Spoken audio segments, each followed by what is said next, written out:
Olá, hoje eu falarei sobre a raiva humana.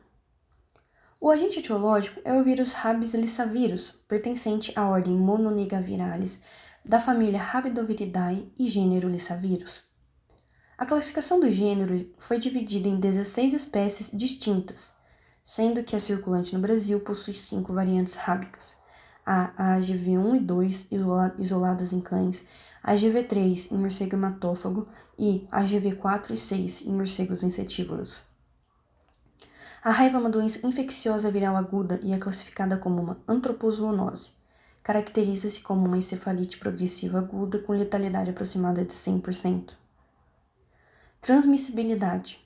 A eliminação do vírus pela saliva em cães e gatos ocorre de 2 a 5 dias antes de quaisquer sinais clínicos aparecerem. A morte do animal acontece entre 5 e 7 dias após o surgimento desses sintomas. Não há o conhecimento do período de transmissibilidade de animais silvestres. O modo de transmissão ocorre através da penetração do vírus contido na saliva do animal infectado, que penetra no organismo, multiplica-se no ponto de inoculação e atinge o sistema nervoso periférico, depois o central, e após isso dissemina-se para vários órgãos. Possui um período de incubação variado, com média de 45 dias no ser humano.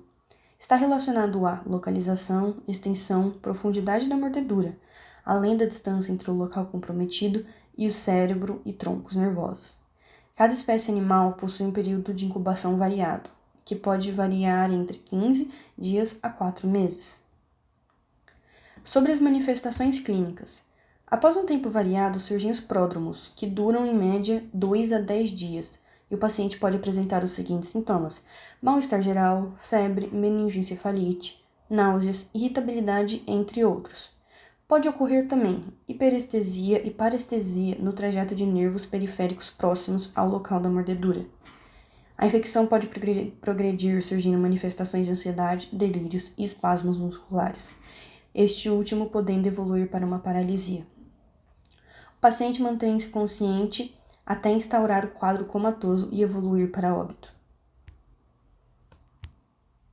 O diagnóstico laboratorial pode ser feito por imunofluorescência direta nas amostras de tecido bulbar de folículos pilosos, obtidas por biópsia da pele da região cervical, do raspado da mucosa lingual ou de tecidos de impressão córnea.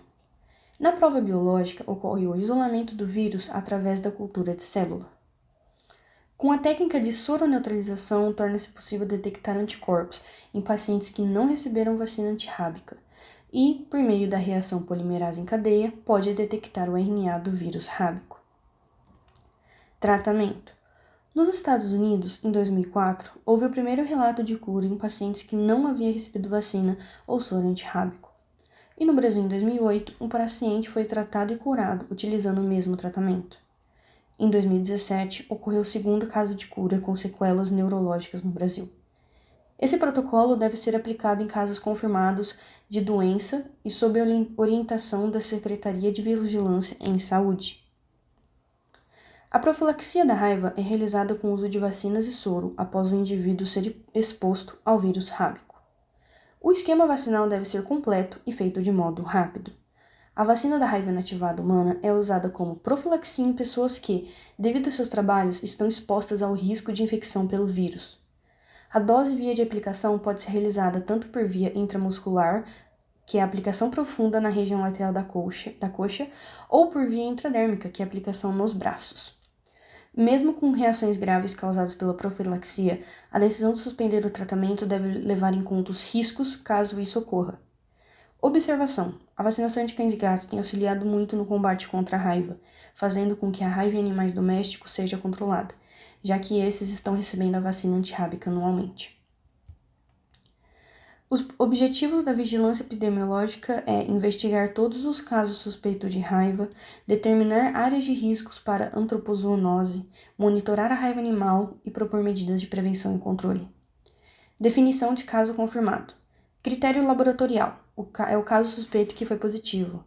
O descartado é o caso suspeito negativo que teve diagnóstico confirmado por outra etiologia.